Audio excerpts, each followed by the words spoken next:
Minotaure, raconte-nous une histoire. Oui, je peux faire ça ce soir. Je vais vous raconter l'histoire de Silent Hill 3. Et je ne vais pas vous parler de l'histoire de son développement, mais plutôt l'histoire du jeu, la synopsis du jeu. Une histoire tellement profonde, riche, creepy, digne des meilleurs creepypastas disponibles sur internet. Une histoire très angoissante, une ambiance angoissante. C'est d'ailleurs l'un d'entre vous qui m'avait conseillé de faire cette petite vidéo, de vous raconter l'histoire d'un jeu vidéo. Si vous désirez que je vous raconte l'histoire d'un jeu en particulier, vous me le dites dans les commentaires. Donc, Silent Hill 3, que je considère comme mon jeu PS2 préféré, mon deuxième jeu préféré de tous les temps, le meilleur jeu PS2, le meilleur Silent Hill. Quoique il y en a un qui peut limite, mais vraiment limite le dépasser, c'est Silent Hill 2.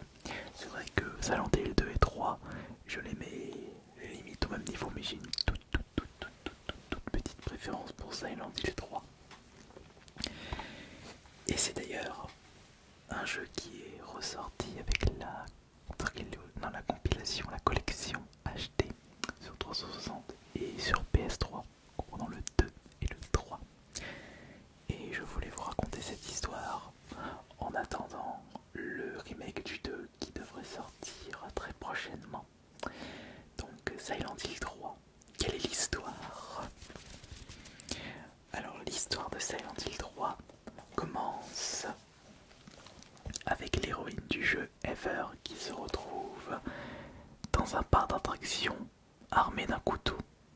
Et vous ne savez même pas pourquoi vous êtes dans ce parc d'attractions qui se situe dans la ville de Silent Hill. Le parc d'attractions se nommant Amusement Park. Et ensuite, j'aurais pu le récupérer, je vous le montrerai la prochaine fois. Et la première chose qui vous sautera aux yeux lorsque vous allez commencer cette première partie Silent Hill, c'est la découverte de la mascotte du parc d'attractions avec la bouche ensanglantée. Et ce détail, si vous avez un petit peu de jugeote, c'est dû au fait que la personne portant ce costume a eu la tête explosée et tout le sang était ressorti du masque du lapin. Lapin se nommant Robbie. La mascotte, le lapin rose, mascotte de Amusement Park.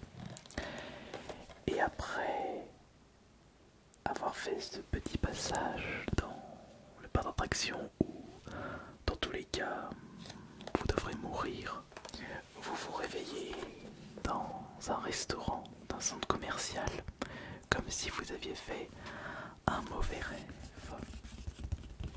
Un rêve très bizarre. Et si ce rêve n'était en fait que la réalité? Quand vous jouez à Silent Hill, vous vous posez beaucoup, mais vraiment beaucoup de questions. Même en terminant le jeu, vous ne savez pas vraiment, vous n'avez pas les réponses à toutes les questions. Il faut recommencer le jeu plusieurs fois pour mieux apprendre le lore, un lore que j'apprécie énormément. Après ce mauvais rêve, vous allez en direction des cabines téléphoniques pour passer un coup de fil à votre papa. La vie est cool, malheureusement, Ever n'a pas réussi à trouver la chose que recherchait son père. Et après cet appel téléphonique, voilà qu'elle est abordée par un détective extrêmement bizarre qui était parti à sa recherche. Sentant une présence malsaine de la part du détective, Ever décide de partir par la fenêtre des toilettes. Et de ce fait, elle commence à rencontrer des monstres dans le centre commercial. Heureusement pour elle, elle a réussi à dénicher un pistolet avec des munitions pour pouvoir se défendre. Mais c'est déjà trop tard. Elle s'est retrouvée dans le monde horrifique de Silent Hill, même si le centre commercial ne se trouve pas dans la ville Silent Hill. Mais les mauvaises ondes, les monstres, tout ce qui est en rapport avec Silent Hill ont commencé petit à petit à emporter la bonne ambiance de sa petite vie tranquille, jusqu'au moment où elle rencontre une femme extrêmement bizarre du nom de Claudia, qui a commencé à lui parler de façon extrêmement bizarre, en lui disant des phrases sectaires. Et après cette rencontre, pour le moins très dérangeante, Ever se retrouve dans le monde parallèle du centre commercial, en passant par un ascenseur avec presque plus aucune source de lumière, des monstres de plus en plus horrifiques, de la rouille sur tous les murs, comme si le centre commercial était abandonné depuis des décennies, comme s'il n'y avait plus d'espoir. Et il faudra réussir à trouver le bon chemin pour justement s'en sortir. Ce que Ever a réussi à faire après avoir battu un énorme ver de terre. Non, pas un ver de terre, une sangsue. Je dirais un ver sangsue. Mais c'était un monstre digne de vos plus mauvais cauchemars, qui voulait tout simplement vous dévorer de la tête aux pieds. Mais Ever, grâce à votre dextérité à la manette, vous allez pouvoir la sauver de ce cauchemar. Et après avoir battu ce monstre horrifique, vous voilà de retour dans un monde un peu plus serein. Mais le cauchemar ne fait que commencer. Elle rencontre de nouveau le détective. Et puis après une brève discussion, elle décide de rentrer chez elle en passant par le métro. Sauf que lorsque les mauvaises ondes de l'univers Silent Hill emportent la bonne ambiance du métro, on se retrouve avec des rames complètement vides, pas l'ombre d'une présence humaine, sauf des cadavres de SDF et des monstres toujours présents qui ne veulent que vous faire du mal.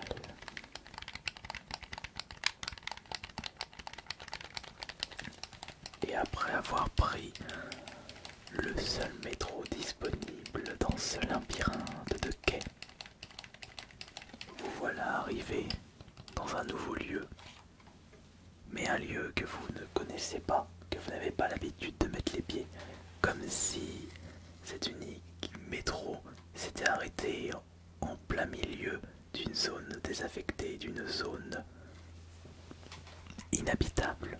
En effet, vous vous retrouvez dans les égouts d'une ville. Les égouts d'une ville.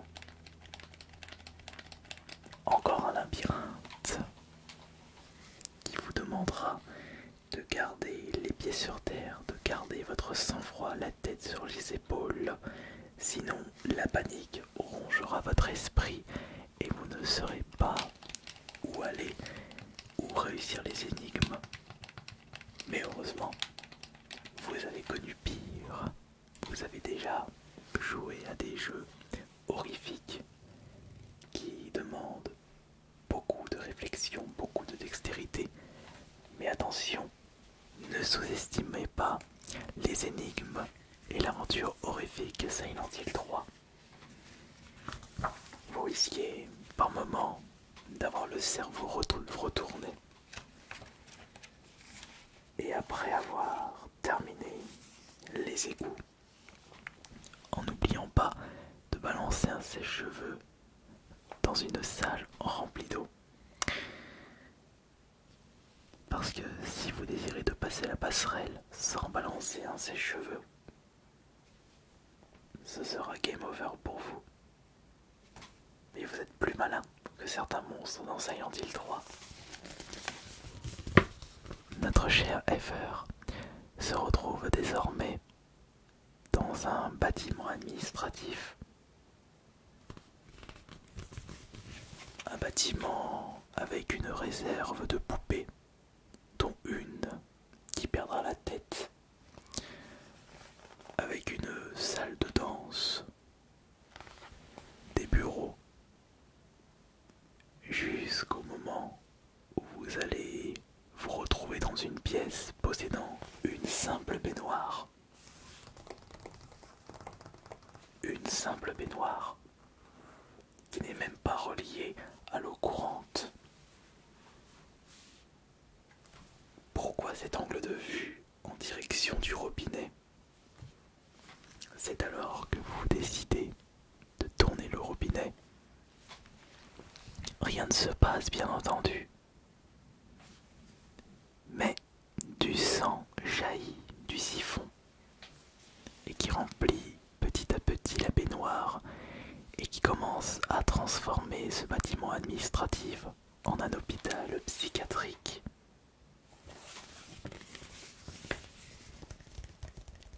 Et c'est à ce moment-là que les choses se gâtent une nouvelle fois.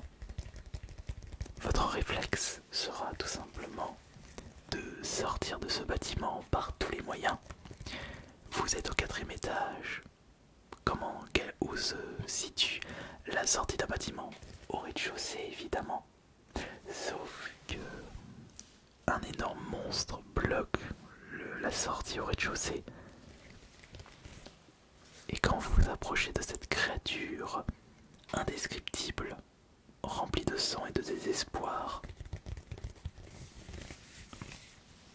vous avez l'impression d'entendre un aspirateur très aigu qui ne demande qu'à vous faire du mal. Mais comment s'en sortir? Il faut trouver les pages manquantes d'une histoire. Ces pages manquantes possèdent les phrases suivantes qui permettront de faire partir le monstre du rez-de-chaussée. Tu fui ego habis. Tu fui ego habis. Et c'est à ce moment-là que toutes les créatures de ce bâtiment disparaissent. Et après être sorti de ce bâtiment très dégoûtant, il est temps pour vous de rentrer chez vous.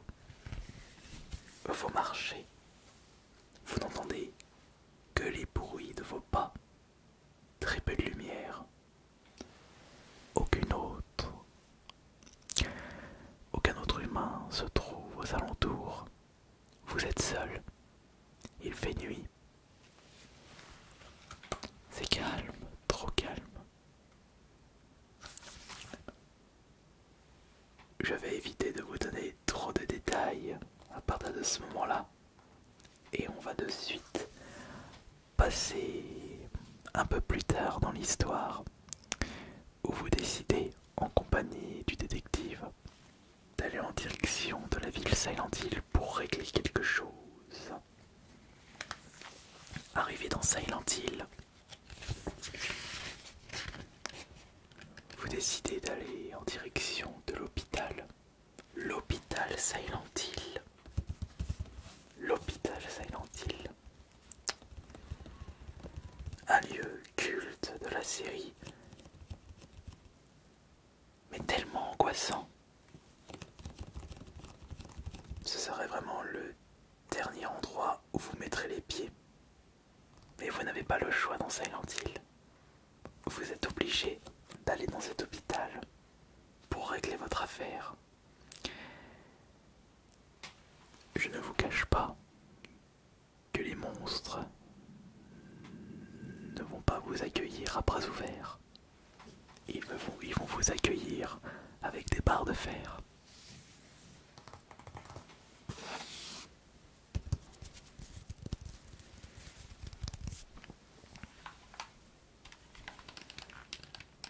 Vous continuez à visiter cet hôpital. Vous répondez à un coup de téléphone, vous demandant de rencontrer quelqu'un. La personne en question est celle qui vous a appelé dans la chambre d'hôpital. Et c'est alors qu'après un labyrinthe de couloirs et de grilles se refermant derrière ou devant vous, vous vous retrouvez dans cet hôpital, mais dans le monde parallèle de l'hôpital. Comment pourrais-je vous décrire ce lieu si particulier, mais digne d'un... Comment je pourrais vous décrire ça? Même dans vos pires cauchemars, vous ne penserez pas voir ça un jour. C'est ce qui fait la classe de Silent Hill 3. Un jeu d'horreur à l'expérience unique. Cet hôpital au monde parallèle, c'est ensanglanté de partout, c'est rouillé. Le carrelage n'est pas en bon état. Et vous avez même l'impression d'être dans une fournaise, d'être dans les fours au crématorium. Avec ce son, cette musique, l'enfer sur terre. Même Satan serait obligé de changer de couche-culotte au vu de l'horreur de cet hôpital. Mais fort heureusement, après avoir récupéré une poche remplie de sang, enfin un sac plastique que vous avez rempli de sang au préalable, vous allez pouvoir descendre au sous-sol d'une chambre et rencontrer la personne qui vous avait appelé au téléphone. Mais tout comme les autres personnages que vous avez rencontrés dans le jeu, il est complètement fou, parano. Impossible de faire quoi que ce soit avec lui. Et il a même des envies de meurtre. Il va falloir vous défendre. Et après vous êtes défendu correctement, vous pouvez sortir de cet hôpital et aller en direction du parc d'attractions Amusement Park. Oui, le même parc que dans vos rêves. Oui, je vous disais. Et si le début de Silent Hill 3 n'était pas un rêve, mais plutôt le futur, ou non, je dirais un rêve prémonitoire. C'est tout à fait possible.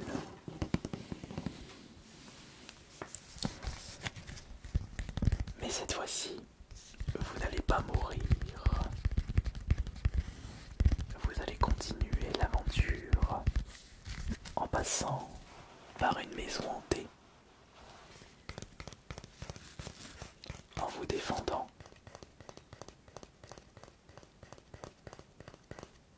Et à un moment dans ce parc d'attraction, vous vous rendez compte qu'une attraction possède encore les lumières. Une attraction très bien éclairée, pouvant être observée à l'horizon. Pourquoi ce manège de chevaux est-il encore sous alimentation?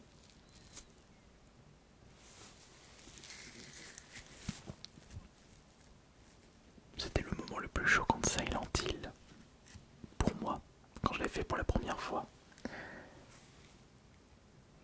obligé de sortir votre katana, votre barre de fer, ou une autre arme contenant tout tranchante, pour justement massacrer le manège des chevaux. Même si ce sont des... Même si c'est un manège, les chevaux de ce manège vont malheureusement crier de douleur après chaque coup porté par votre personnage. Mais vous êtes obligé de faire ça pour aller à la suite, tuer ou être tué. Et c'est d'ailleurs le deal que vous serez obligé de faire lorsque vous rencontrez vous, mais en version sombre. Après avoir détruit cette créature qui n'était que l'ombre de vous-même, vous voilà arrivé dans une église. Une église où vous allez rencontrer de nouveau des personnages complètement fous. Deux personnages qui ne sont pas d'accord sur leur mentalité avec la secte de Silent Hill. Et vous vous rendrez compte que là, qu'il y avait quelque chose en vous. Et grâce à un petit objet, vous êtes passé à côté de la mort, digne du film d'Alien. Mais malheureusement, une autre personne va se sacrifier à votre place. Et vous vous retrouverez devant le dieu de la secte Silent Hill. Une créature qui ne ressemble à rien du tout. Avec sa grosse tête. Même si cette créature est puissante et vous fera beaucoup de dégâts, les munitions et les objets de soins que vous avez accumulés durant toute votre aventure vous seront utiles pour détruire cette dernière créature.